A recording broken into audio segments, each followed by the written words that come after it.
Hello', কি খবৰ সকলোৰে?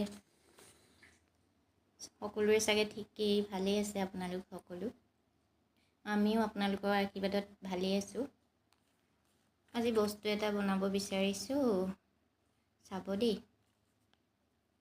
এয়া চাওক, পামকিন চিডছ, ৰঙালাও গুটি। কোনে কাৰ কাৰ প্ৰিয় বাৰু?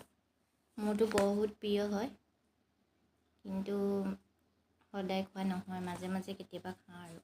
কিন্তু ইয়াৰ উপকাৰিতাৰ বিষয়ে জানি আজিকালি অলপ খাব ধৰিছোঁ। আগতে মাজে মাজেহে খাইছিলোঁ।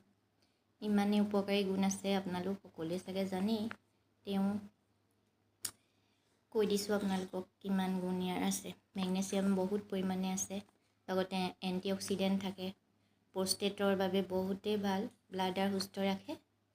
লগতে হাৰ্টৰ কাৰণেও বহুত ভাল, যিহে হাৰ্টৰ বেমাৰ আজিকালি মানুহবিলাক ক'বলৈ গ'লেই পটককৈ পৰি মৰা কথাই শুনো। সেইটো কাৰণে এইবিলাক চিজ খাই থাকিব লাগে। ব্লাড চুগাৰো নিয়ন্ত্ৰণ কৰে, লগতে বহুত পৰিমাণে ফাইবাৰ থকাৰ বাবে কোষ্ঠকাঠিন্যও দূৰ কৰে আৰু কেঞ্চাৰৰ কাৰণেও বহুত উপকাৰী হয়। সেইকাৰণে মাজে মাজে এই চিজবিলাক খাই থাকিব লাগে, আমাৰ শৰীৰটো সুস্থ ৰাখিবৰ কাৰণে। সূৰ্যমুখী, ছানফ্লাৱাৰ চিডছ, ফ্লেক্স চিডছ, চিয়া চিডছ সকলোবিলাক মাজে মাজে খাই থাকিলে শৰীৰ সুস্থ হৈ থাকিব। ধন্যবাদ।